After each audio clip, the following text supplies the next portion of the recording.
A billionaire dad buys an old house for demolition. But when he goes to tear down the dog kennel, he hears a voice inside and panics. The sky was still dark when Warren Cade parked at the entrance of Thornwood Manor. He checked his watch, 5:15 a.m. The workers would arrive in 45 minutes to start the demolition. Enough time for one last inspection. Warren adjusted his jacket against the morning chill as he surveyed the shadowy structure before him. The mansion had once been imposing. Now it was just another asset in his portfolio, an obstacle to be removed to make way for the lucrative condominium complex he planned to build. For $3.5 million for this ruin, he muttered to himself as he walked through the overgrown garden. It'll be worth every penny when we're done. At 48, Warren had built a real estate empire by buying old properties, demolishing them, and erecting modern structures. He wasn't a man for sentimentality. He was a man of business. His cell phone vibrated. A text message from Jackson, the demolition supervisor, confirming the crew would be on site at 6 o'clock sharp. Warren replied with a simple, "Okay," and pocketed the device. He liked to personally check each property before demolition. Details made all the difference in his projects. Instead of entering through the main door, he decided to walk around the mansion, assessing the land where luxury homes with lake views would soon stand. The property was extensive, with several auxiliary buildings scattered in the back, an old stable, a tool shed, and a stone dog kennel that seemed to have withstood time better than the rest of the structures. The dog kennel caught his eye. It wasn't in the main photos of the appraisal report. Warren checked the blueprint on his tablet, confirming it would be demolished along with everything else. He decided to take a closer look. Maybe the stone could be repurposed. As he approached the structure, he noticed something strange. The metal gate was ajar, swinging slightly in the morning breeze. A broken chain hung from one side. Warren frowned. The property was supposed to have been vacant and locked up for years. The last security report from 3 days ago mentioned no signs of trespassing. Probably teenagers looking for a place to drink, he thought, pushing the gate, which groaned on its rusted hinges. The interior was dark. Warren turned on his phone's flashlight, illuminating a corridor that branched into several compartments. It smelled of mold and abandonment. "Hello?" he called out, more by reflex than actually expecting an answer. "Is anyone here?" Silence was his only reply. He was about to turn back when he heard it, a soft, almost inaudible cry. Warren froze. The sound was fragile, muffled, but unmistakably human, and it didn't sound like an adult's cry. "Is anyone there?" he asked again, his voice echoing off the stone walls. The crying stopped abruptly. A shiver ran down his spine. Warren wasn't a man of irrational fears, but something about that sudden silence deeply disturbed him. "I just want to help," he said, cautiously advancing down the corridor, the beam of his flashlight cutting through the darkness ahead. That's when he heard a tiny voice, and so low he almost missed it. "Mommy." Warren's heart pounded. A child. Here. With demolition machinery arriving in less than half an hour. "Oh my God," he murmured, a sudden panic seizing him. He ran down the corridor, frantically lighting up each compartment. The demolition would begin with the auxiliary structures. This kennel would be one of the first to come down. "Where are you?" he called, no longer bothering to hide the urgency in his voice. "Please answer." In the last compartment, the beam of light finally found her, huddled against the wall. A small girl watched him with wide, frightened eyes. She couldn't have been more than 4 years old. Dark, matted hair framed a dirty face, streaked with dried tears. She wore an oversized t-shirt that served as a dress, and her bare feet were soiled and scratched. In her arms, she clutched a teddy bear as worn as herself. Warren's panic intensified. A child, a small child, was about to be buried under tons of rubble. "Hello," he said, forcing himself to soften his voice as he crouched down. "Don't be scared. I won't hurt you." The girl just stared at him, visibly trembling. Warren looked at his watch, 5:35. The workers would be arriving soon. There was no time to lose. He pulled out his phone and dialed Jackson. "Cancel everything," he ordered as soon as the supervisor answered. "What do you mean, Mr. Cade? The men are already on their way and—" "Cancel the demolition now." Warren rarely raised his voice, but the panic was evident. "There's a child in the kennel. A small child. For God's sake, cancel everything immediately." He hung up without waiting for a response and turned his attention back to the girl, who remained motionless, clutching her bear. "I need to get you out of here," he explained, trying to sound calm. "This place isn't safe. I'll take you somewhere warm, with food. Is that okay?" The girl didn't respond. Her eyes, large and scared, remained fixed on him. "Are you cold?" Warren asked, noticing her shivering. Without waiting for an answer, he took off his jacket and offered it. "This will keep you warm." To his surprise, the child didn't flinch when he approached to put the jacket over her shoulders. The fabric swallowed her whole, but she seemed to relax a little with the warmth. "Are you hungry?" he tried again. "I have chocolate in the car." At the word chocolate, something subtly changed in the girl's gaze. "Let's get out of here, okay?" Warren extended his hand hesitantly. "Can I carry you?" "It'll be faster." When she didn't protest, Warren took it as a yes. Carefully, he picked her up, surprised by how light she was. The girl didn't resist, just adjusted her bear so it was secure between them. As he exited the kennel, Warren spotted the first trucks arriving. Jackson ran towards him, his face a mask of confusion. "Mr. Cade, I cancelled everything as you ordered. But what's going—" He stopped abruptly, noticing the child in his boss's arms. My God, it's true. There really was a child in there. "She was in the last compartment," Warren explained quickly. "The demolition is suspended until further notice. I need to take her to a hospital." "But the costs of the delay, sir." "The contractual penalty." "I don't care about the costs," Warren interrupted. "A child almost died today. The costs are irrelevant." Without waiting for a reply, he hurried to his car, shielding the girl from the curious stares of the workers who were starting to gather. In the car, he seated her in the back and turned on the heater. The morning was cold, and she was still trembling despite the jacket. "Better now?" he asked, adjusting the temperature. The girl didn't answer, but her eyes watched his every move, attentive and suspicious. Warren searched the glove compartment and found a chocolate bar.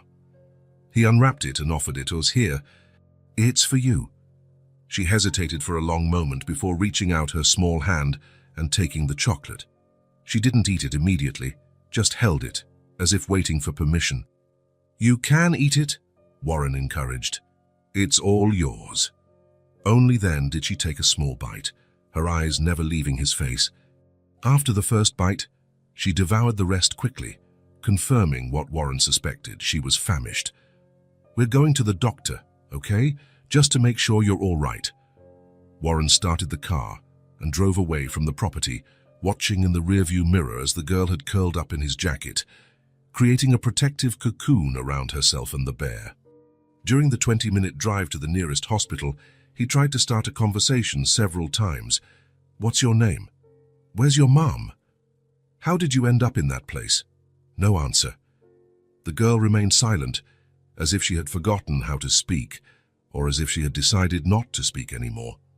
At the hospital, Warren's imposing presence, his expensive suit beneath his absent jacket, his luxury watch, his authoritative tone, ensured immediate attention.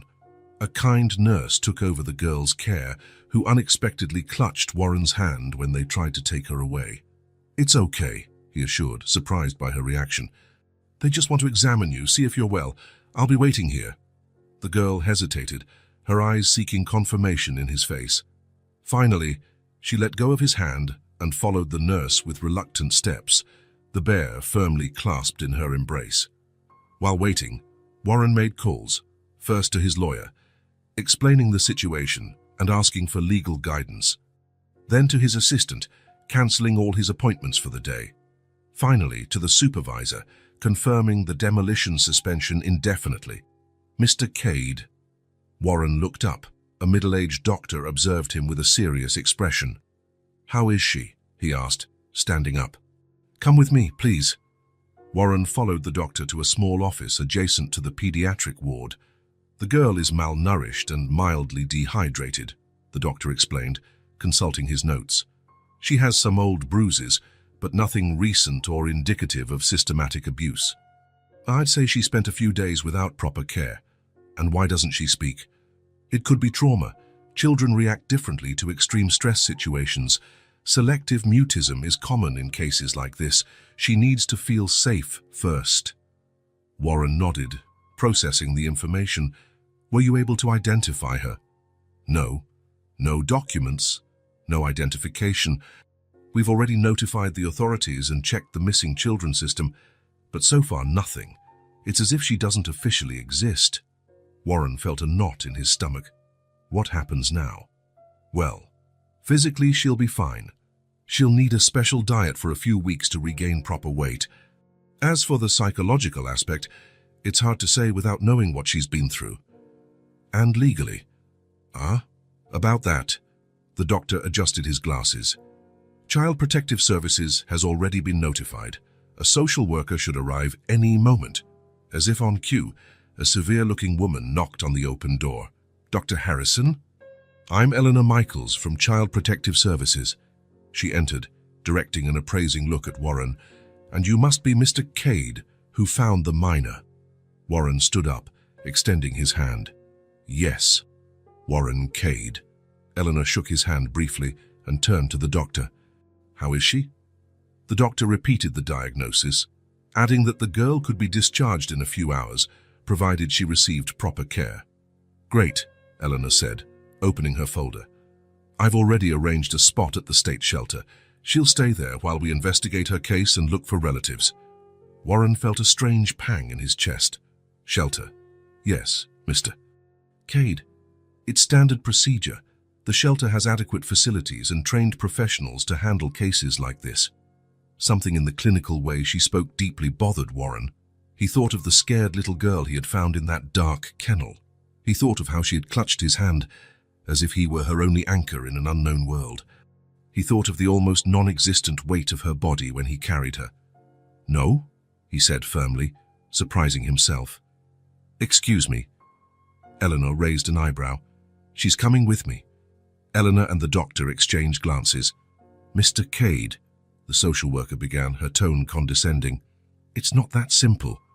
There are procedures, evaluations, legal requirements. Then tell me what I need to do, Warren interrupted, using the same decisive tone he employed in tough negotiations.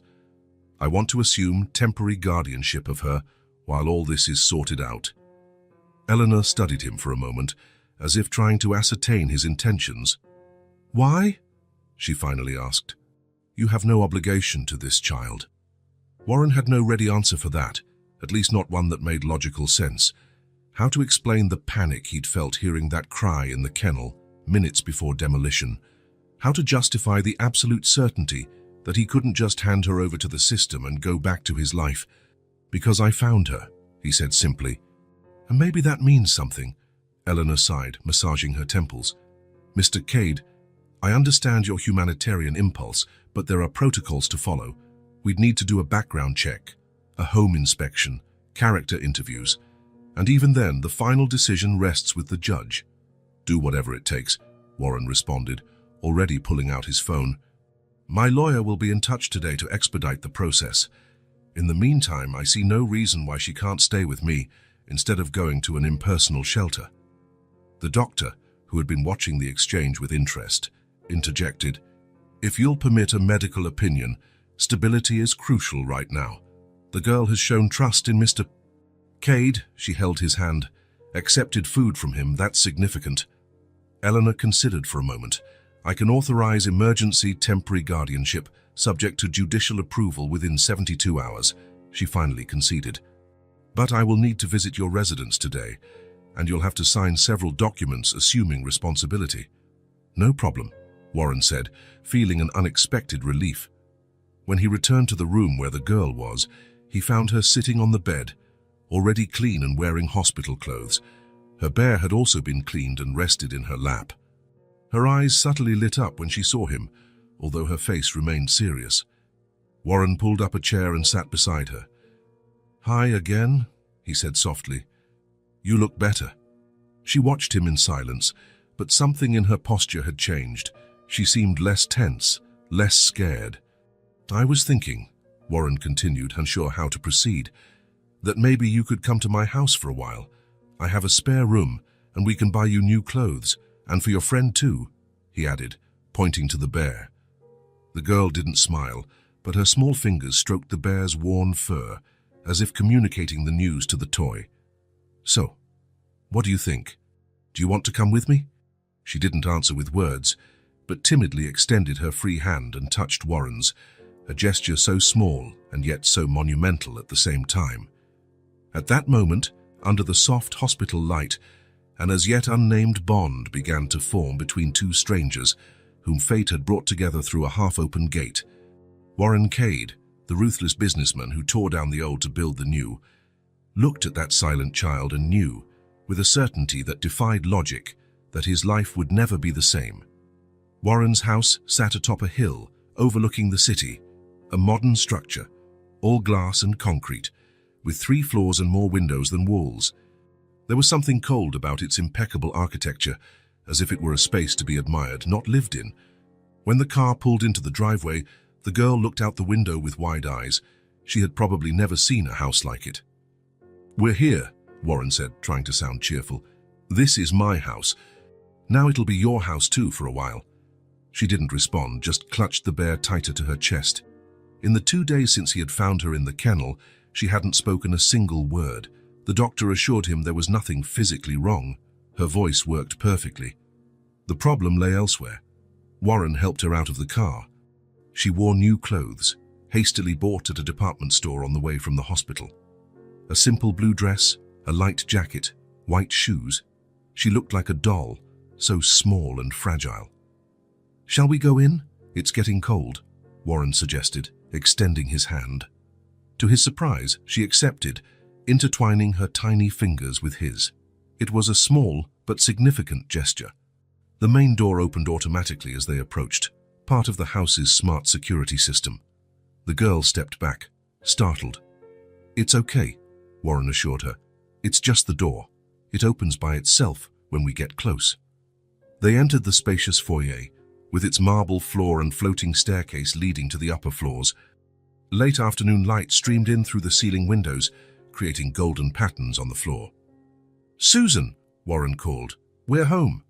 Susan Finch, the housekeeper who had worked for him for 8 years, appeared from the kitchen. She was a woman in her 60s, grey hair always pulled back in a bun, with a kind but efficient demeanor. "Mr. Cade," she greeted him, and then her gaze fell on the girl. "And this must be our special guest." Warren had called Susan the day before, explaining the unusual situation. She had listened without question, one of the qualities he valued most in her. "Susan will take care of the house and prepare our meals," Warren explained to the girl. "She makes the best cookies in the world." The girl observed the housekeeper with the same attentive and suspicious gaze she directed at everything. "Hello, dear," Susan said, crouching down a bit but keeping her distance. "It's a pleasure to meet you." No response, just those large, watchful eyes. "The room is ready," Susan informed Warren. "I followed your instructions. I hope it's suitable." "I'm sure it is. Shall we go up and see?" The last part was directed at the girl, who was still clutching his hand. They ascended the stairs slowly, respecting the 4-year-old's pace. On the 2nd floor, they walked down the hallway to the last door on the right. "This will be your room," Warren announced, opening the door. "What do you think?" It was one of the guest rooms, quickly adapted for a child. The walls were a soft blue. The bed had a white canopy, and there was a small armchair in a corner. A bookshelf with some children's books and a dresser completed the furniture. Nothing too elaborate. Warren hadn't had time to hire a decorator, but it was clean, spacious, and welcoming. The girl entered hesitantly, her eyes scanning every detail of the room. She stopped in front of the window, which offered a view of the backyard. "The bathroom is here," Warren continued, showing her a door nearby. "It has everything you need inside." She turned to him, then walked to the bed and sat on the edge, the bear firm in her embrace. "Are you hungry? Susan has dinner ready." No response, just that fixed, observant gaze. "Well, I'll let you settle in. I'll be downstairs if you need anything." Warren left, closing the door partially. He stood in the hallway for a moment, unsure exactly what to do. He had never lived with a child before, not even when Silas was little. As he worked so much that he was rarely home, he didn't know how to act, what to say. On the ground floor, he found Susan in the kitchen. "How is she?" the housekeeper asked, as she finished preparing dinner. "Quiet. Hasn't said a word. Give her time. Children have their own pace." Warren nodded, though he wasn't sure how long it would take for this little stranger to start trusting him, or if she ever would. They ate in silence that first night. Susan had prepared roasted chicken and potatoes, a simple dish she imagined any child would like. The girl ate little, but she ate. Warren tried to make conversation a few times, without success. After dinner, unsure what else to do, Warren took her to the living room. "Do you want to watch some cartoons?" he asked, turning on the huge flat-screen TV. The girl sat on the sofa, quiet, the bear always close. Warren navigated through the channels until he found a colorful cartoon with talking animals. He sat next to her, keeping a respectful distance. For 20 minutes, they stayed like that, in silence, watching the animated figures on the screen. Warren wasn't really paying attention, more concerned with observing the girl's reactions. She watched with moderate interest, her eyes occasionally darting to examine the room, as if she were memorizing every detail. The next day, the routine repeated. Susan arrived early and prepared breakfast. The girl ate in silence, observing everything. Warren showed her the rest of the house, his office, the reading room, the backyard. She followed him like a small shadow, silent and attentive. That afternoon, Eleanor, the social worker, made her follow-up visit. She spoke with Warren in the living room, while the girl drew at a nearby small table. She asked how they were adapting, if there were any problems. "She still doesn't speak," Warren replied. "Is that normal?" "Every child reacts differently to trauma," Eleanor explained. "The important thing is not to force it. Create a safe and predictable environment. Trust will come with time." Before leaving, Eleanor knelt beside the girl and looked at her drawing, a simple house with a small figure beside it. "That's lovely," she praised. "Is that you?" The girl didn't respond, just kept drawing. Eleanor gave Warren a meaningful look. "Patience," she whispered, before saying goodbye. Days turned into a week. A quiet routine was established. In the morning, breakfast with Susan, then a few hours in the garden when the weather permitted. The girl liked to watch the birds and butterflies. Warren, who usually spent his days on the phone closing deals, found himself working less, preferring to accompany her on her silent explorations. In the afternoon, TV, cartoons, or books. Warren discovered an online children's bookstore and ordered dozens. He would sit with her in the reading room and tell stories, unsure if she was truly listening or just tolerating his presence. At night, the bath ritual, supervised by Susan, and then bedtime. Warren began reading stories to her to sleep, even without receiving any feedback. Sometimes, when he finished, he would watch her for a few minutes before leaving. There was something mesmerizing about her small presence, as if she had created her own gravitational field that he couldn't resist. The house, once so silent and orderly, began to show signs of a child's presence. Drawings stuck to the refrigerator door. Toys, few but well chosen, scattered around the living room. The occasional sound of cartoons. The clinking of her plate being carried to the sink after meals. Warren found himself buying more things for her. Clothes, books, a finger-painting kit that Susan reluctantly approved, as long as it was only used at the kitchen table. He didn't know if he was trying to buy the girl's affection or just compensate for everything she probably never had. On the 10th day, Warren was in his office, reviewing some documents, when he noticed the silence. The girl was in the next room, where he had left her drawing.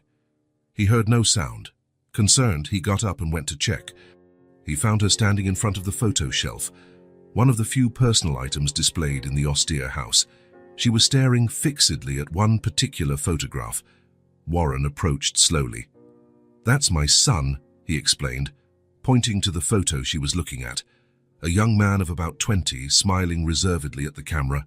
"Silas, he lives far away. He's studying." The girl touched the frame with delicate fingers, then looked at Warren as if comparing their faces. "Yes, "He looks like me," Warren confirmed, smiling slightly. "He has my eyes." It was the closest they had come to a real conversation so far. Afterwards, they returned to the comfortable silence they had established. She, drawing. He working, but always aware of her presence. That night, Warren received an email from his lawyer. Initial investigations had found no record of the girl in national databases, no missing child with her description, no cries for help. It was as if she had appeared out of nowhere in that abandoned kennel. The hearing to decide on temporary guardianship was scheduled for the following week. Warren closed his laptop, feeling a mixture of relief and concern. Part of him wanted to find out where she came from, who her family was. Another part, a part that surprised him, feared someone would show up to take her away. He went up to her room at the usual time. She was already in bed, the bear beside her. Warren picked up the night's book, a story about a rabbit who wanted to reach the moon. He sat on the edge of the bed and began to read, as he always did. His voice, normally used to give orders on construction sites or close deals in boardrooms, took on a softer, almost gentle tone. When he finished, he closed the book and smiled at her. "Good night," he said, as he always did. "Sleep tight." He was about to get up when it happened. "My name is Nora." The voice was so small, so fragile, that for a moment Warren thought he had imagined it. He looked at her, his eyes wide with surprise. "What?" he asked, almost breathless. "Nora," she repeated, a little louder this time. "My name is Nora." Warren felt something inside him shatter and rebuild at the same instant. A lump formed in his throat. "Nora," he repeated, savoring the sound. "That's a beautiful name." A small smile of the first appeared on her face. It was brief, almost imperceptible, but it was there. "Nice to meet you, Nora," Warren said, extending his hand formally, as if they were adults introducing themselves at a business meeting. "My name is Warren." To his surprise and delight, she extended her tiny hand and squeezed his fingers. "Warren," she repeated, testing the sound. That night marked a shift, not dramatic or immediate, but definite. In the days that followed, Nora still spoke little, a word or two here and there, but the silence between them had changed in quality. It was no longer a wall, but a bridge under construction. Her drawings, previously dominated by dark colors, began to incorporate livelier shades. She started sleeping better, without the occasional nightmares that had woken her in the first few nights. On a particularly sunny afternoon, while they watched birds in the garden, Warren heard her laugh for the first time, a small, precious sound that made his heart leap. That night, as he received her from Susan after her bath, Warren felt the weight of his new responsibility as never before. This small, fragile child now depended on him. Her well-being, her safety, her happiness, it was all in his hands. In other times, such responsibility would have scared him.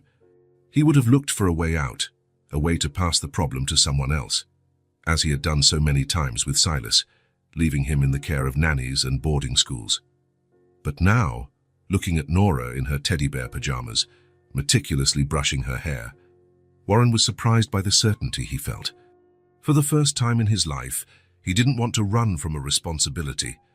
He wanted to embrace it, protect it, honor it.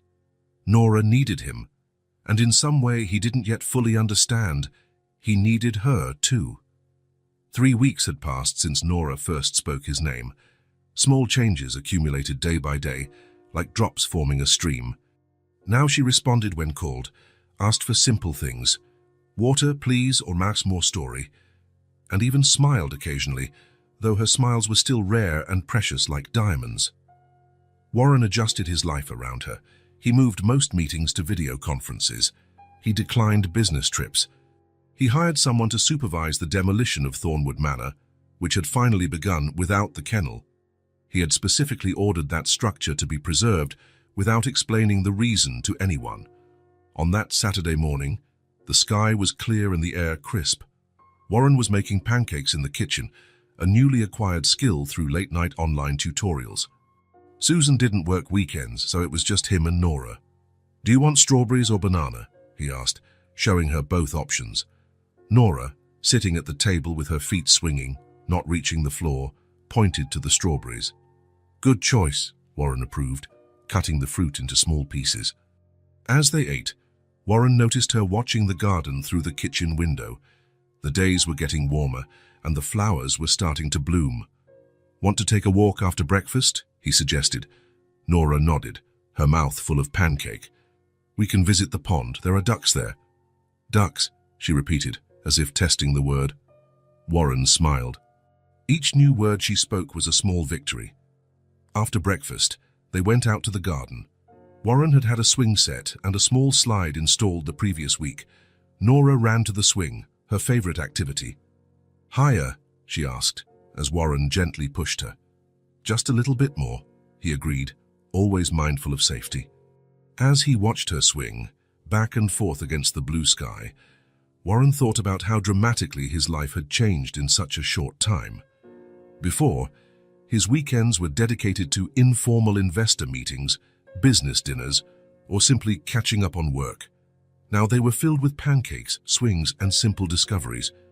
After some time in the garden, they walked to the small artificial pond about 500 yards from the house. It was a common area of the luxury community, but rarely frequented. Most residents preferred their private pools. They sat on a bench by the water's edge. Nora threw pieces of bread to the ducks who eagerly approached. "Do you like animals?" Warren asked. "Yes," she replied, watching a smaller duckling swim behind its mother. "I had a cat." Warren froze. It was the first time she had mentioned anything about her past. "You did?" he asked softly, trying not to show too much surprise. "What was he like?" "Orange," Nora said, still looking at the ducks. "His name was Sunny." "Sunny? What a beautiful name for an orange cat. Mommy chose it." Warren's heart raced. He wanted to ask more, to know everything, but he feared pushing her and making her close up again. He chose to wait, letting her continue if she wished. After a long silence, during which Nora finished feeding the ducks, she looked at Warren. "So Mommy's in heaven now."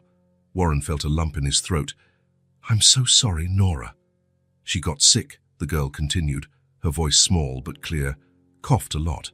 Then she fell asleep and didn't wake up." Warren closed his eyes for a moment, absorbing the weight of those simple words that carried an enormous tragedy. "Were you alone after that?" he asked gently. Nora nodded. "I got hungry and cold. I waited a long time, but Mommy didn't wake up." She hugged her teddy bear, which she carried everywhere. "Then I went to find help." "And you found the mansion," Warren completed. "I walked a long way," she explained. "It was dark. I saw the big house. Nobody answered when I called. There was an open gate in the back. I went in because it was raining." "The kennel," Warren murmured, the pieces fitting together. "It seemed warmer inside," Nora said simply. "I stayed there waiting for someone to show up." And someone did show up, Warren thought. By pure chance, or perhaps not so coincidental. He had been there that specific morning, moments before the demolition. If he had arrived minutes later, or if he had ignored the crying. "How long were you there, Nora?" She shrugged. "Many days. I drank rainwater. I found some things to eat in the trash." She looked at the teddy bear. "But Fred was with me." "Fred," Warren repeated, looking at the worn bear. "That's a good name." "Mommy gave him to me," Nora explained. "She said Fred would protect me when she couldn't." Warren felt his eyes sting. He cleared his throat, trying to push away the emotion. "And he did protect you," he agreed. "Fred did a great job." They sat in silence for a few minutes, watching the ducks swim. Then Nora asked something that caught Warren by surprise. "Are you going to leave too?" The question hit him like a punch. Her voice didn't tremble, but her eyes revealed a deep, real fear. Warren knelt in front of her, so they could look at each other at the same level. "No, Nora, I'm not leaving." "Promise." "I promise." Warren held her small hands in his. "You'll never be alone again." Something changed in her face. A tension Warren hadn't even realized existed seemed to ease. Nora didn't smile, didn't cry, just nodded, as if accepting an important agreement. Back at the house, after lunch, Nora went down for a nap. She still needed them, especially after emotionally intense mornings. Warren went to his office, his mind filled with the morning's revelations. A sick mother who died, a 4-year-old child alone, wandering until she found shelter, days in the abandoned kennel, drinking rainwater. It was a miracle Nora had survived. Sitting at his desk, he looked at Silas's photo that he kept there. His son was now 23 and studying architecture on the East Coast, thousands of miles away. They hadn't seen each other in person for almost 2 years. Warren picked up the phone, considering calling him. What excuse would he give for the sudden call? "Hello, son. I've temporarily adopted a little girl, and it made me realize how much of an absent father I was to you." He put the phone back on the desk and opened his laptop. Maybe an email would be better. Easier to choose the right words without the awkward silence on the other end of the line. He started typing. "Silas, I hope your studies are going well. I know it's been a long time since we really talked. The truth is, something unexpected happened that changed my perspective on a lot of things. I found a child." Warren stopped, reread what he had written, and deleted everything. He started again. "Son, I've been thinking about you a lot lately, about how I let work consume so much of my time that I barely saw you grow up. I wanted to say I'm sorry, that I deeply regret it, that I wish I had been a better father." He sighed and deleted it again. The words seemed empty, insufficient to express what he truly felt. A third attempt. "Silas, remember when you were 5 and broke your arm falling out of that tree in the old backyard? I was in an important meeting and didn't go to the hospital right away. When I finally got there, you already had your cast on, sedated by the pain medication. Your mother didn't speak to me for days. That was just one of many important moments I missed in your life. I chose work countless times over you, convinced I was building a future for our family. But what kind of future is that where father and son are practically strangers?" Warren stopped, feeling a lump in his throat. It was true, all of it. He had been an absent father, always too busy, always with important things to resolve. The divorce, when Silas was 12, only worsened the situation. Alternate weekends quickly turned into monthly visits, then occasional holiday meetings. Now suddenly, with Nora, he was discovering another way to live. He woke up early to prepare her breakfast. He cancelled meetings to take her to the doctor. He spent hours in the garden, just watching her play. He did everything he had never done for Silas. He reread what he had written. He added one last line. "I'd like to see you. There's someone very special I want you to meet." His finger hovered over the send button for several seconds.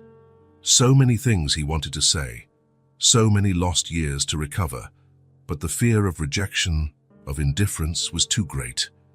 Warren saved the message as a draft and closed his laptop. He wasn't ready. The words seemed inadequate, the timing wrong. Maybe tomorrow or the day after, when he was sure of what he really wanted to say. That afternoon, when Nora woke from her nap, Warren took her to buy art supplies, colored pencils, paints, large sheets of paper. She chose everything with meticulous care, examining each color as if it were a vital decision. Back at the house, they set up a space in the living room for her to draw. Warren pushed the coffee table aside and spread a protective canvas on the floor. "What are you going to draw?" he asked, as he organized the materials. "Our family," Nora replied, picking up a blue pencil. Warren froze. "Our family?" "Yes," she confirmed, as if it were obvious. "You, me, and Fred." Warren felt something warm expand in his chest. He watched in silence as Nora drew 3 figures, a large one, him, a small one, her, and an even smaller one, Fred, the bear. All 3 holding hands under a bright yellow sun. "It's beautiful, Nora. Can we put it on the fridge?" she asked, holding up the drawing for him to see better. "Absolutely," Warren agreed. "It's the perfect place for it." As he fastened the drawing to the refrigerator with colorful magnets, Warren thought again of Silas. How he had never hung up his drawings when he was little. They went straight into a folder his first wife kept, and which probably still existed in some box in her attic. That night, after putting Nora to bed and reading her usual story, Warren returned to his office. He opened his laptop and found the draft of the message to Silas. He reread the words, feeling the weight of each one. His finger moved to the send button, hovered for a moment, and then he closed the email without sending it. He still wasn't ready. The wounds were too deep, the chasm between them too great to be crossed with simple typed words. Perhaps, Warren thought, he needed to fix things with Nora first. Prove to himself that he could be the kind of father a child deserved. Then, when he was sure, he would try to rebuild the bridge with Silas. Closing his laptop, Warren walked to Nora's room to check on her one last time before retiring. A new habit he had developed. He opened the door silently. She slept peacefully.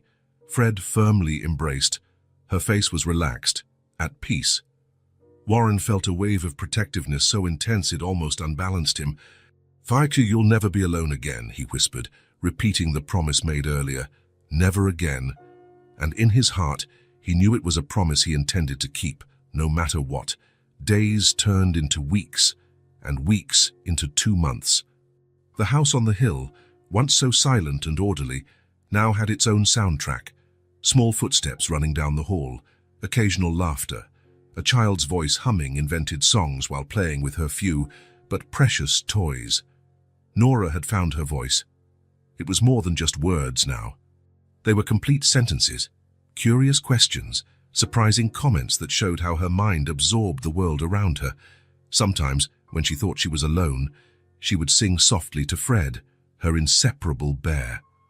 Warren had overheard her once, standing silently in the hallway, enchanted by the improvised melody about a teddy bear protecting a girl from all monsters. One Sunday morning, Warren woke to the sound of movement in the kitchen. He found Nora standing on a stool, trying to reach the cereal box on the shelf. "Good morning," he said, yawning. "Need some help?" "I don't want cereal," she replied, stepping carefully down from the stool. "I want pancakes, with strawberries and honey." Warren smiled. Pancakes had become her favorite breakfast since he had learned to make them without burning them. In his first attempts, he had produced blackened discs that looked more like carbonized frisbees. Now, after much practice and some secret online tutorials, his pancakes were perfectly golden and fluffy. "Pancakes it is," he agreed, opening the fridge to get the ingredients. "They want to help me?" Nora nodded, climbing back onto the stool. Together, they mixed the batter, Warren guiding her small hands as she held the wooden spoon, as focused as if performing a delicate operation. "When it's ready, it bubbles," Nora explained, watching the frying pan intently. "Then you flip it. But you can't wait too long or it burns." "Exactly," Warren confirmed, impressed by her memory. "You're paying attention." "I want to learn everything," she declared, with the seriousness only a 4-year-old can have when talking about pancakes. "When I grow up, I'm going to make pancakes for you." The simplicity of the promise touched Warren more deeply than any $1 million contract ever could. As they ate, Warren observed how Nora had changed since she arrived. Her hair, once dull and matted, now shone, falling in soft curls around her face. Her cheeks had gained color, and her eyes, once so wary, now often lit up with curiosity and even joy. She was still thin for her age, but no longer with that alarming fragility of the first few days. "What are we going to do today?" she asked, nibbling on a strawberry. "Can I choose?" "Of course you can. What would you like to do?" Nora thought for a moment, her brow furrowed in concentration, a small trace of honey at the corner of her mouth. "Can we go to the bookstore? I want a new book. I already know the ones we have by heart." Warren smiled. They had visited the children's bookstore at the mall twice, and Nora had been fascinated. She couldn't read on her own yet, but she loved the illustrated books and memorized the stories after Warren read them to her. She often picked up a familiar book and pretended to read to Fred, turning the pages at the exact moment and reciting the words she remembered. "Of course we can." At the bookstore, Nora spent almost an hour carefully examining each option, pulling Warren from one shelf to another. He watched, fascinated, as she evaluated the covers, flipped through the pages, seriously considered each choice. Finally, she decided on a book about a family of turtles who had adventures in the ocean. "So this one, she announced, hugging the book. "The little turtle looks brave." Warren noticed her hesitate, looking at 3 other books she had considered longer. "Let's take this one," he said, picking up the turtle book. "And these too," he added, gathering the other 3 that had caught her eye. Nora's eyes widened. "All of them, all of them." "You didn't need to get so many," she said, as they walked back to the car, hugging the bag of books. "I know I didn't need to," Warren replied, "but I wanted to." That afternoon, sitting in the living room, Warren read all 4 books, one after another. Nora never tired of listening, sitting beside him on the sofa, occasionally pointing to the illustrations and asking questions. "Why is the little fish sad here?" "Because he got lost from his family. But then he finds them again." "Yes, at the end of the story he finds them."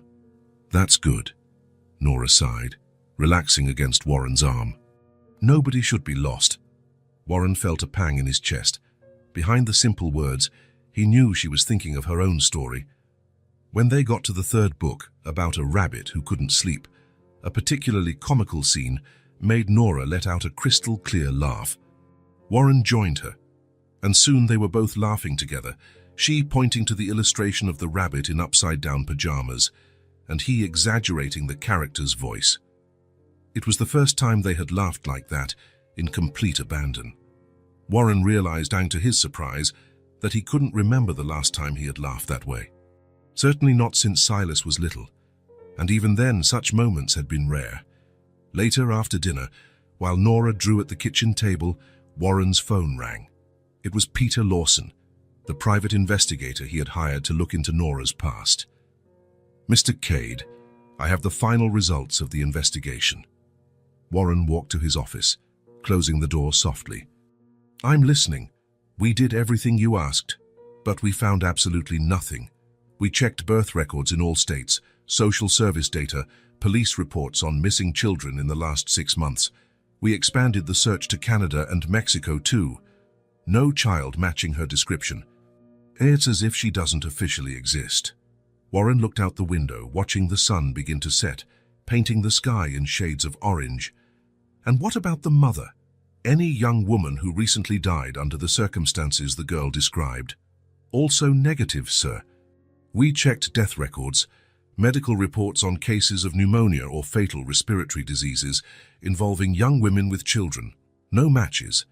Based on what the girl said, we suspect the mother may have lived off the grid.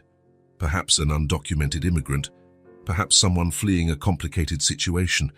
Impossible to say without more information." Warren sighed.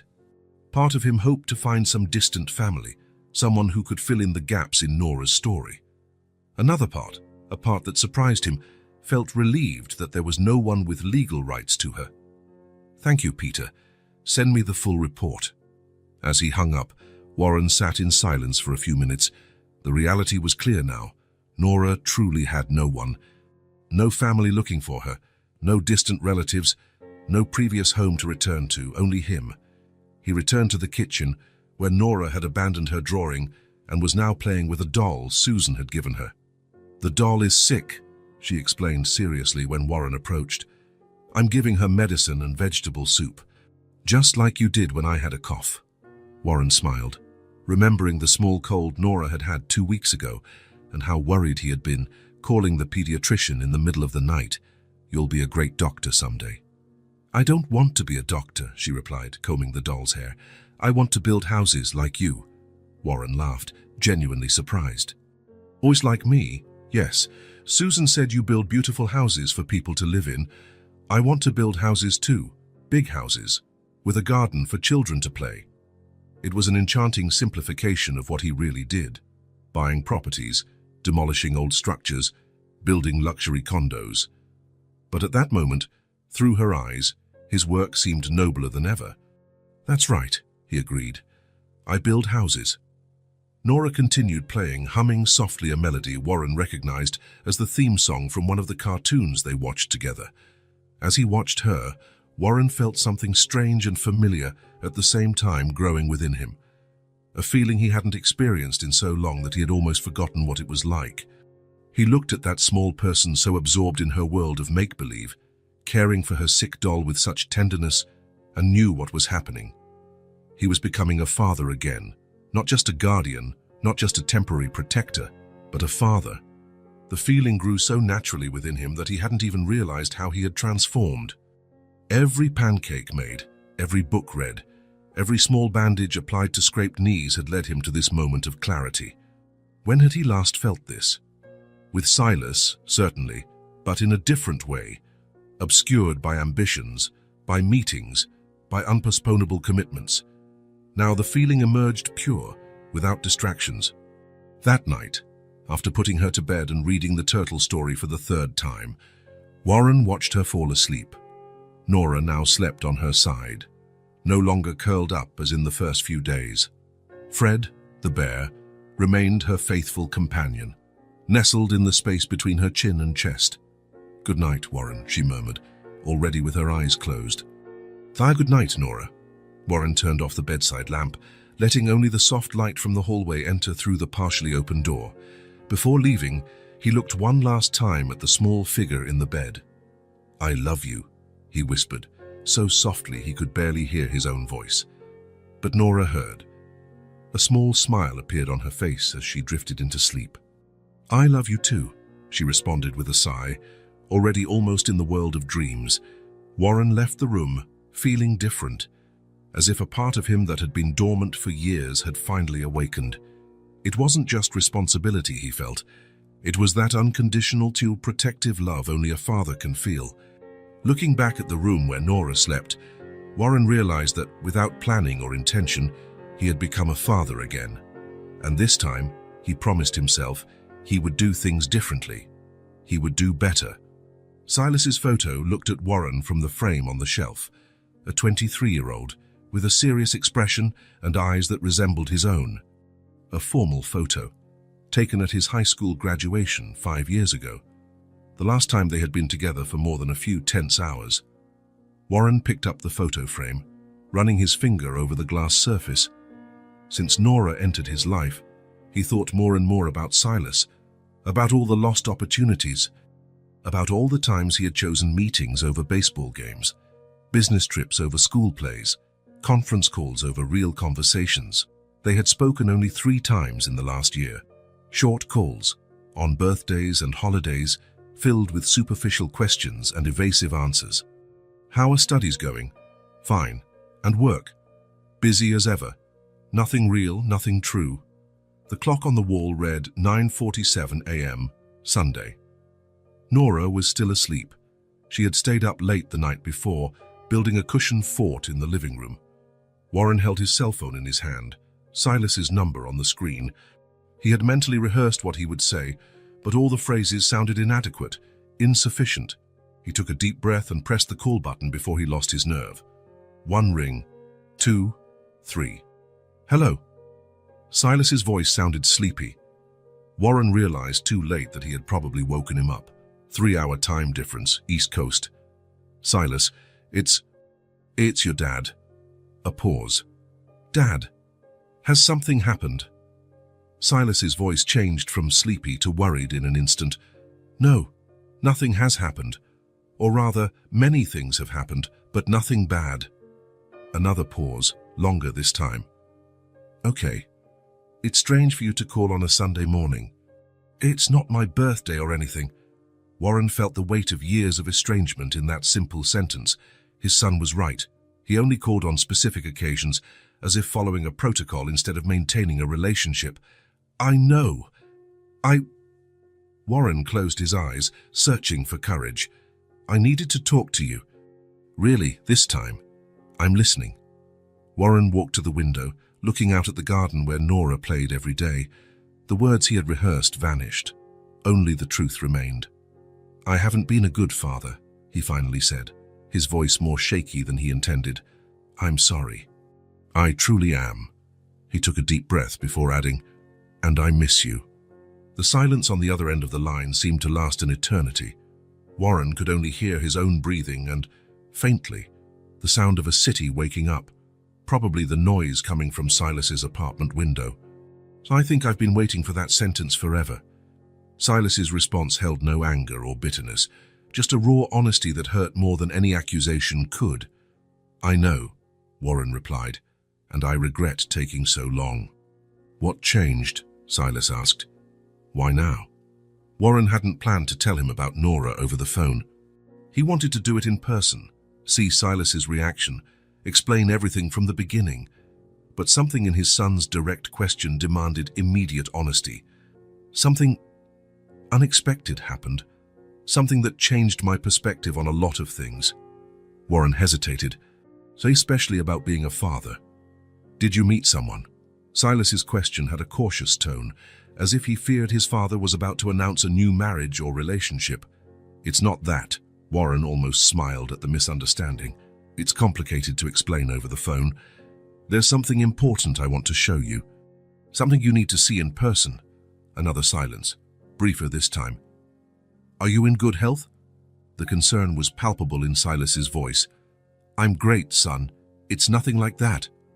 Warren hesitated. It's a good thing. At least, I think it is. He heard Silas sigh on the other end. You're not going to give me any hints. Warren thought of Nora, probably still asleep, clutching her inseparable teddy bear, of how she had transformed his house and his life in just a few months, of how he wanted Silas to meet her. I'd prefer you see for yourself. It's important to me. There was a brief silence, as if Silas was pondering. Our classes end in 2 weeks, he finally said. I can come home after final exams. Home. The word hung between them.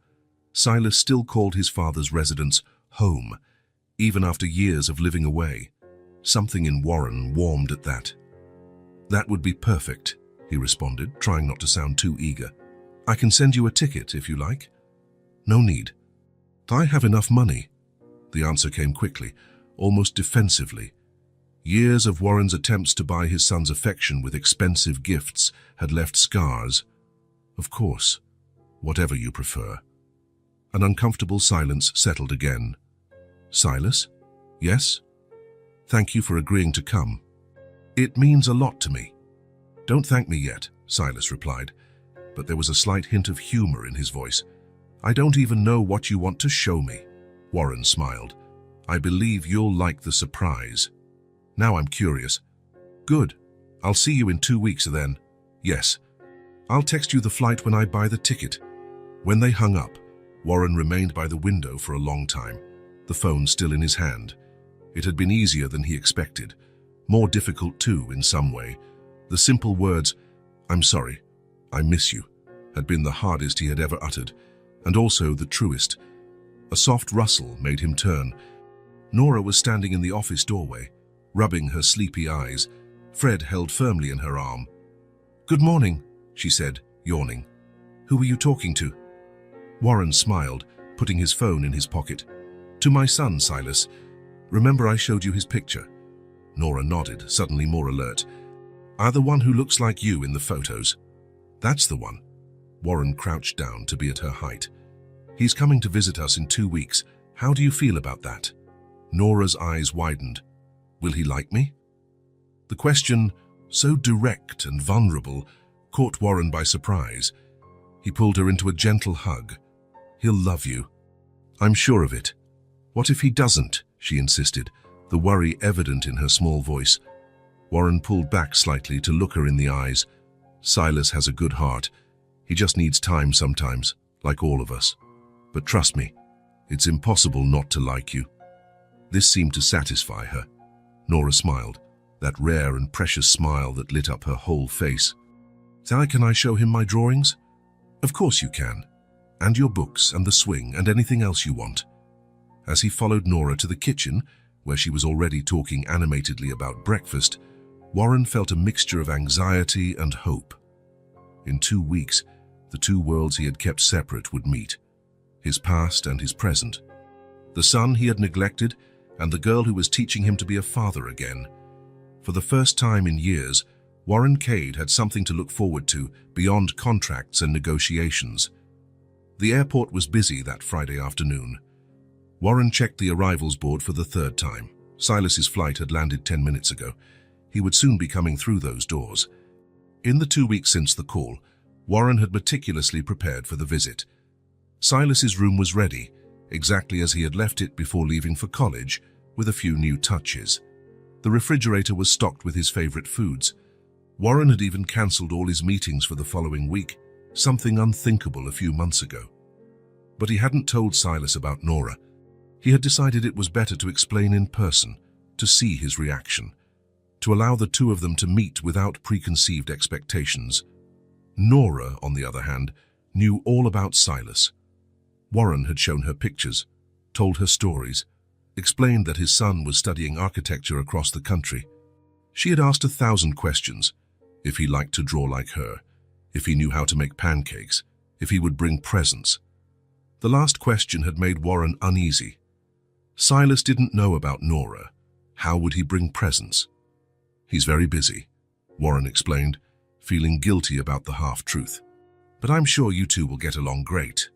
The automatic doors opened, and a group of passengers began to exit.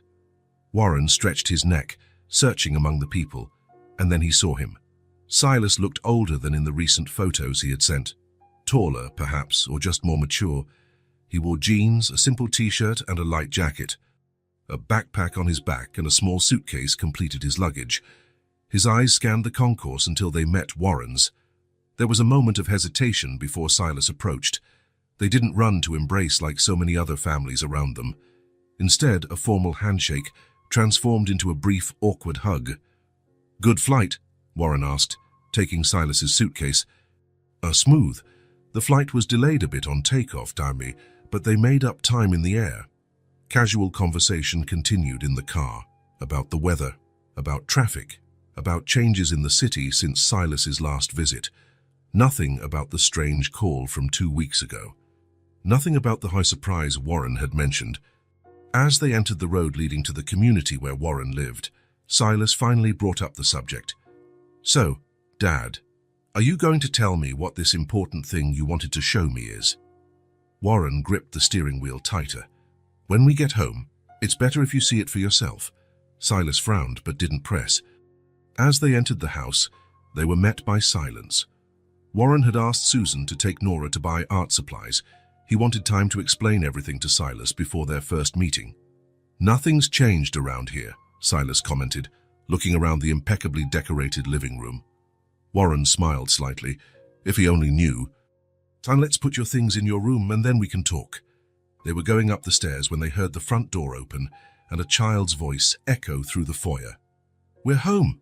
Look, Warren, I chose blue and green and yellow paint and—" Nora's voice rapidly approached, followed by the sound of small footsteps running down the hall and then up the stairs. Before Warren could react, she appeared at the top, her face lit up with excitement, a bag of art supplies in her hand. Upon seeing Silas, Nora stopped abruptly, her eyes widening. Silas froze, his backpack still on his back. He looked at the child, then at Warren, his expression a mixture of confusion and shock. "Dad, who is this child?" The tone wasn't accusatory, just genuinely perplexed. Warren took a deep breath. This wasn't how he had planned this moment, but perhaps it was better this way. No script, no preparations. "Silas, this is Nora. Nora, this is my son Silas Bew, who I told you about." Nora, overcoming her initial surprise, smiled shyly. "Hi," she said, waving her free hand. "You look like the picture." Silas still looked confused, but managed a polite smile. "Hi, Nora. What a surprise to meet you." Warren noticed Susan standing at the bottom of the stairs, with a worried expression. "Susan, can you take Nora to arrange her new supplies in her room? Silas and I need to talk." "Of course, Mr. Cade. Shall we go, Nora?" Nora hesitated, looking from Warren to Silas, clearly reluctant to leave, now that the person she had heard so much about was finally here. "Later, you can show all your drawings to Silas," Warren promised. "Now we need to talk for a bit, okay?" She nodded, handing the bag to Susan and descending the stairs. Before following the housekeeper, she looked back one more time, smiling at Silas. In the office, with the door closed, Warren finally told him everything. The day he found Nora in the kennel minutes before the demolition, the impulsive decision to take her home instead of leaving her in the system, how gradually she had started to speak, to trust, to reveal fragments of her story, the sick mother who died, the days alone, wandering until she found shelter in the abandoned kennel. The detective confirmed there are no records of her anywhere, no family looking for her. It's as if she just appeared out of nowhere that morning. Silas listened in silence, occasionally nodding, his expression unreadable. When Warren finished, he asked, "How long has she been with you?" "Almost 3 months now." "And what happens now? Will social services find a family for her?" Warren hesitated. "That's the thing, Silas. I've been thinking a lot about it." Before he could continue, they heard a soft knock at the door. It was Nora, holding a colorful paper. "Can I come in?" she asked, peeking through the partially open door. Warren looked at Silas, who nodded. "Of course, sweetheart," Warren replied. Nora entered timidly, going straight to Silas. "I made a drawing for you," she said, holding out the paper. "It's you, Warren, and me, and Fred too." Silas took the drawing.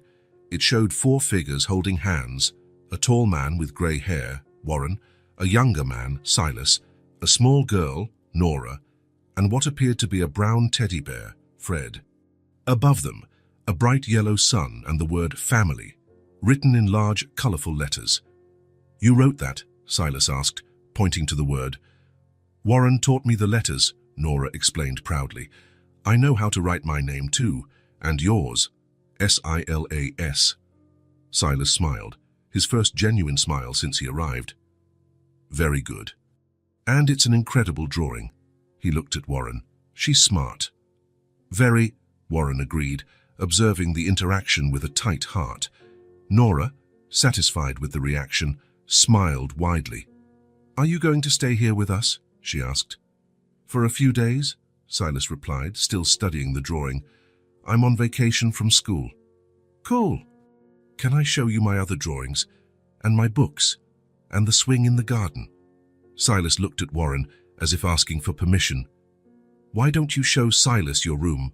Warren suggested. "Then you can see the garden." As Nora left, pulling Silas by the hand, Warren remained in the office, a mixture of relief and apprehension. The meeting had gone better than he expected, but he still didn't truly know what Silas thought about the situation. Hours later, with Nora already in bed after insisting that Silas read her bedtime story, the 2 men sat on the porch with 2 beers. The silence between them was heavy with unasked questions.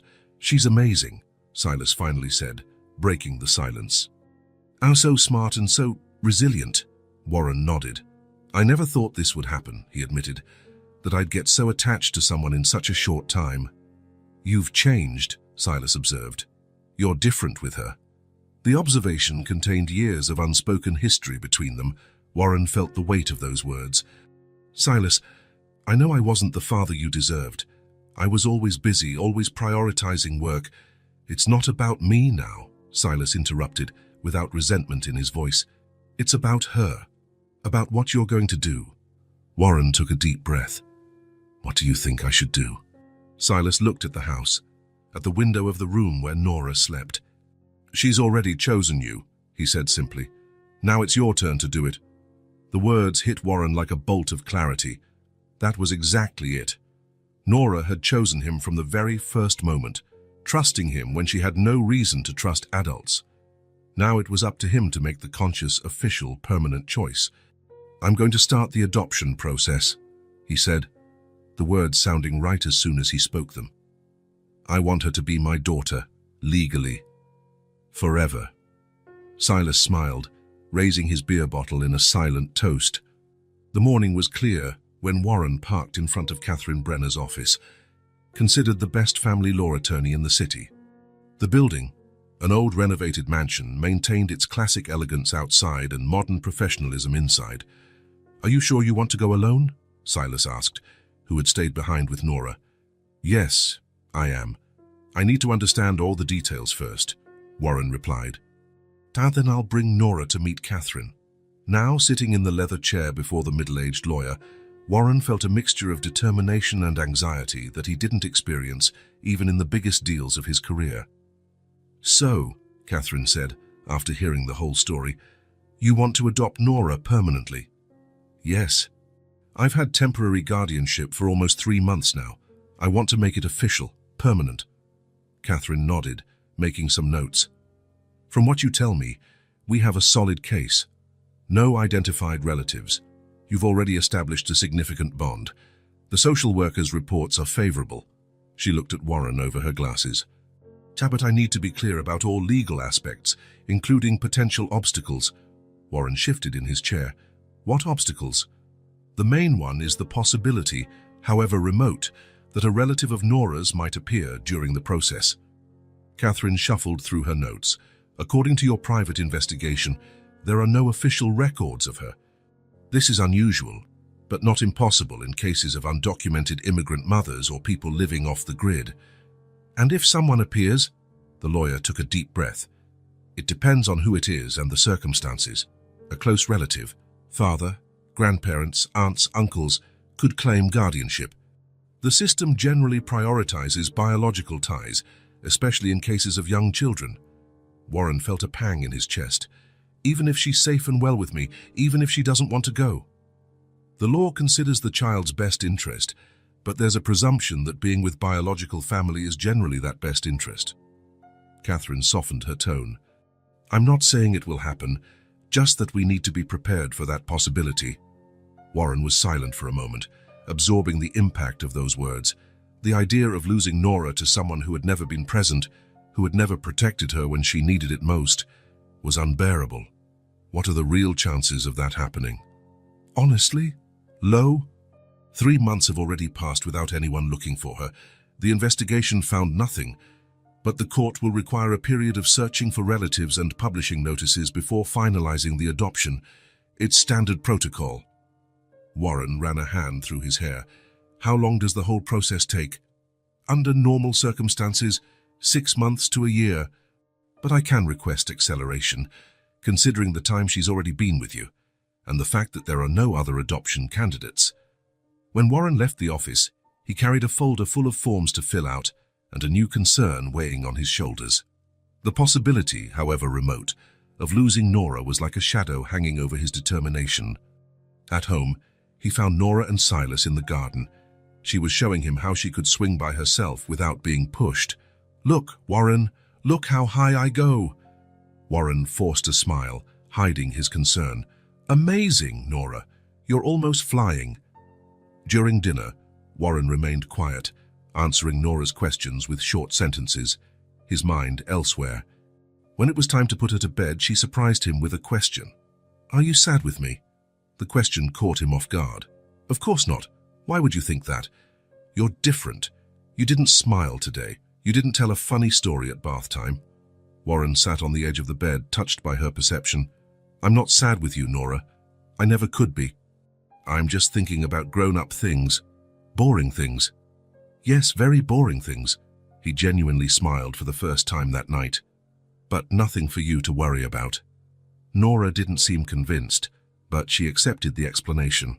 Warren read her usual story, gave her a goodnight kiss and left, leaving the door ajar. In the hallway, he found Silas waiting. How was it with the lawyer? Warren motioned for him to follow him to the office, where they could talk without Nora hearing. The process seems straightforward, he explained, pouring 2 glasses of whiskey, but there are potential complications. Silas listened intently, as Warren explained everything Catherine had said. When he finished, his son was silent for a moment.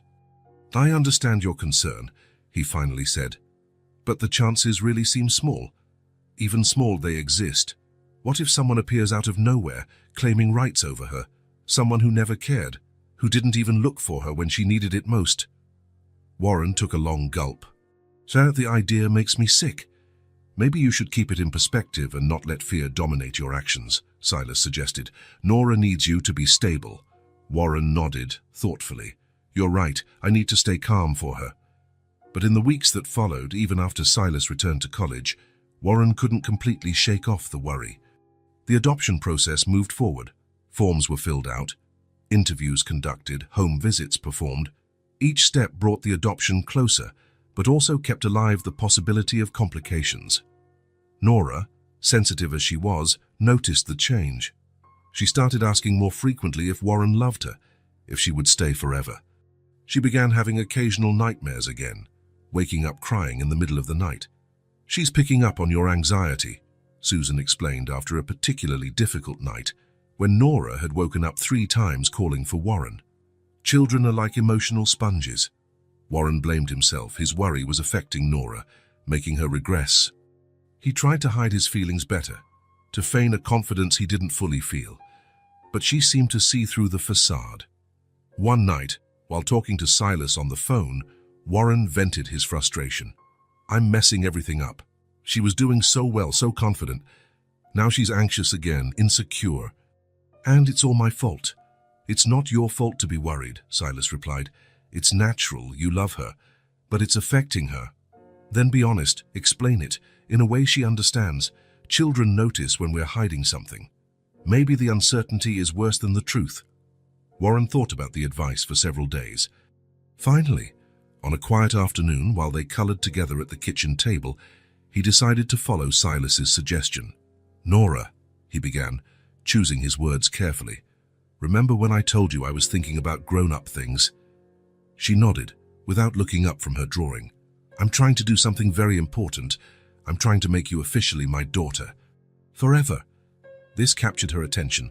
Her eyes met his, filled with hope and fear at the same time. "Forever, really?" "Really? With papers and everything? It's called adoption. Like in the books, when the child gets a new family." Warren smiled. They had read a children's book about adoption together, part of the preparation suggested by the social worker. "Exactly like that. But sometimes it takes time, and sometimes there are complications. Complications. Difficulties. Things we need to sort out first." Warren took a deep breath. "And that makes me a little worried sometimes. That's why I've been different." Nora was silent, absorbing the information. "Sayas, do you still want me to be your daughter?" she finally asked, her voice small. Warren felt his heart clench, more than anything in the world. "Then it will work," she declared, with the absolute simplicity of a child. "You always get what you want. You're Warren." Warren laughed, touched by her unwavering trust. "I'll do everything I can," he promised. Absolutely everything. That night, Warren received a call from Silas. "How is she?" "Better.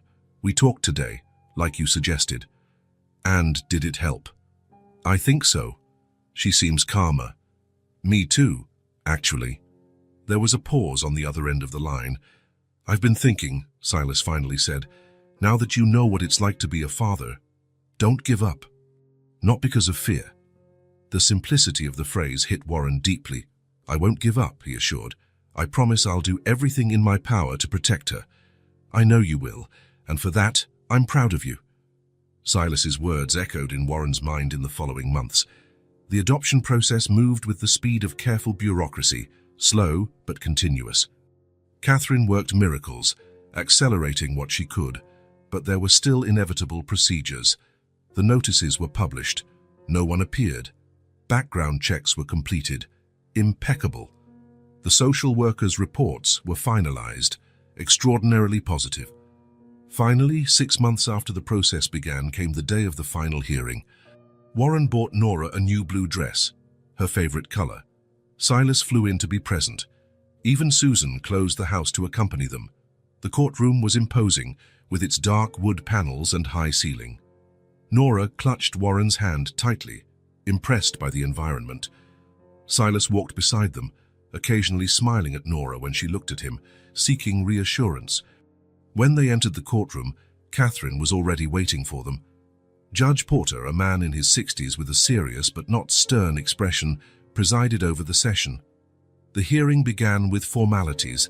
Catherine presented the case, highlighting the most relevant points. The social worker confirmed her favorable recommendations. Warren answered some basic questions about his financial situation, his home, his plans for Nora's education. Finally, the judge looked directly at Warren. "Mr. Cade, I am satisfied with the technical aspects of this case. All requirements have been met, all checks performed. But adopting a child is not like acquiring property or closing a business deal." The judge adjusted his glasses. "I am looking at a man who built a career buying and tearing down the old to build the new. who spent decades focused on business, not relationships. I have to ask, are you fully aware of what you are taking on? Of the permanent responsibility involved in raising a child? The room fell silent. Warren felt the weight of all eyes. He looked at Nora, sitting beside him, small in the oversized chair, watching him with those eyes that had seen so much in so little time. "Your Honor," he began, his voice firmer than he expected, "when I found Nora in that abandoned kennel, I thought I was saving her. I only realized later that she saved me." Warren paused, choosing his words carefully. "She gave me back something I didn't even know I had lost. My heart." The judge didn't react immediately, studying Warren as if looking for signs of insincerity. "I spent my life building buildings and accumulating money," Warren continued. "I believed that was success. Nora taught me that a laugh is worth more than $1 million contract. That reading the same story for the 10th time is more important than any meeting. That being present, truly present, is the greatest gift we can give someone." He glanced at Silas briefly. "A lesson I learned too late with my son, but one I will not waste with her." Warren took a deep breath before concluding, "I am fully aware of what I am taking on. And more than that, I desire this responsibility with all my being." The judge observed Warren for a long moment, then looked at Nora. "And you, young lady, do you want Mr. Cade to be your father?" Nora nodded vigorously. "Yes, he makes the best pancakes." A wave of soft laughter rippled through the room. Even the judge smiled. "Well, that certainly is an important qualification." He looked back at the documents in front of him, then raised his eyes. "Having reviewed all the facts and circumstances of this case, and considering the best interest of the child, this court grants the full adoption of Nora by Warren Cade, with all rights and responsibilities inherent in the father-daughter relationship." A gavel strike sealed the decision. For a moment, Warren stood motionless, almost disbelieving. Then he felt Nora's small arms wrap around his neck as she jumped into his lap. "Are we family now? Really and forever?" she asked, her eyes shining. "Yes, Nora," Warren replied, hugging her without fear of showing emotion. "Really and forever." Silas approached, placing a hand on his father's shoulder. "Congratulations, you two." Nora extended an arm, including Silas in the hug. After a moment of surprise, he leaned in, completing the family circle. As they left the courtroom, Nora in Warren's arms, her blue dress contrasting with his dark suit, Catherine smiled. "You make a beautiful family." Warren looked at Nora, then at Silas walking beside them. The word family had never held so much meaning. Nora, the girl found in an abandoned kennel, was no longer alone, and Warren, the man who had spent his life building walls instead of bridges, would never again be empty. 6 months had passed since the official adoption. Spring had arrived, painting Warren's garden with vibrant green hues and colorful flowers. The house windows, once always closed, now remained open during the day, allowing the gentle breeze to circulate through the rooms. It was a quiet Saturday. Warren, who would have spent the weekend reviewing contracts, was now in the backyard, wrestling with poles and tarps. "Gus, are you sure you don't want to read the instructions?" Nora asked, sitting on the grass, observing her father's efforts with a mixture of amusement and concern. Warren smiled, adjusting his glasses that insisted on sliding down his nose as he leaned over the half-erected tent. "Instructions are for those who don't know how to improvise," he replied, trying to fit a pole into the wrong spot for the 3rd time. "But you're doing everything wrong," Nora laughed, pointing at the crooked structure. Warren feigned indignation. "Young lady, I've built skyscrapers. I think I can put together a simple camping tent." Skyscrapers had instructions, Nora observed, with the ruthless logic of her almost 5 years. She stood up, picking up the crumpled manual Warren had discarded. "Look, it says here the blue part goes first." Warren accepted defeat with a dramatic sigh. "Very well, Architect Nora. Show me how it's done." Together, following the instructions she read, in reality interpreting the drawings with surprising accuracy, they began to assemble the tent correctly. Nora's small hands held the stakes while Warren secured the poles. "This is going to be so cool," she commented, excited. "Are we going to sleep right here, with the stars?" "That's the plan. Our first camping night. "Can Fred come too?" she asked, referring to her inseparable teddy bear. Of course, Fred is part of the family. They were so focused on the task that they didn't notice the car parking. Only when they heard the garden gate open did they look up. "Looks like I arrived just in time," Silas observed, carrying a tray with glasses and a large pitcher. "I brought reinforcements for the campers." "Silas!" Nora ran to him, hugging his legs. "You came?" "I promised, didn't I?" He smiled, affectionately ruffling her hair. "Wouldn't miss the big campout for anything." Warren watched his son approach. Silas visited more frequently now, one weekend a month when possible. He had decided to transfer to a closer university next semester, to be closer to family, as he had explained. The word still sounded new and precious when he used it. "It's real orange juice," Silas explained, placing the tray on the small garden table. "But I squeezed the oranges in the kitchen while you two battled with the tent." "We're almost getting it," Nora informed him, pulling him by the hand. "You can help with the top part, because it's too high for me." The three worked together, laughing at mistakes, celebrating small progress. Warren, accustomed to delegating tasks and supervising from afar, was now on his knees in the grass, his hands dirty with soil, his face flushed from effort and the afternoon sun. When they finally finished, the blue tent stood in the center of the lawn, not perfectly aligned, perhaps, but sturdy and welcoming. "We did it!" Nora cheered, clapping her hands. "An architectural masterpiece," Silas joked, pouring juice for everyone. They sat on the grass around the tent, drinking the cold juice. Nora talked animatedly about the marshmallows they would roast later when it got dark. Silas told stories from college, plans for the future. The conversation flowed naturally, without rush or formality. Warren remained quieter, savoring not just the juice, but the moment. He watched his son, now more relaxed and open than he had ever been in adolescence. He watched Nora, whose eyes no longer carried that constant fear of the first few days. He watched the sky, which was beginning to tint orange and pink and announcing dusk. "What are you thinking about, Dad?" Silas asked, noticing his silence. Warren smiled. "How everything changes." "For the better?" Nora asked, tilting her head. "Definitely for the better." Nora, satisfied with the answer, got up to explore the inside of the tent, taking Fred with her. Silas took the opportunity to approach his father. "She's doing so well," he commented. "So happy." "We all are," Warren replied. "Even you seem lighter." Silas nodded. "It's hard not to be affected by her joy. It's contagious." When Nora called Silas to help her arrange the sleeping bags inside the tent, Warren was left alone for a moment, taking in the scene, his son and his daughter laughing together as they arranged their small improvised camp. The house in the background, no longer a cold and impersonal structure, but a true home, with drawings on the refrigerator, toys in the hallway, new photos on the walls. In his long career, Warren Cade had built towers that touched the sky, luxurious condominiums, imposing shopping centers. He had transformed abandoned plots into valuable properties, demolished the old to erect the new.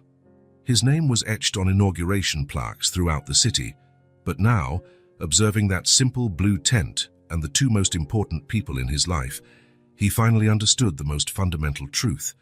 No matter how much you've built in the world, nothing is worth more than building a home.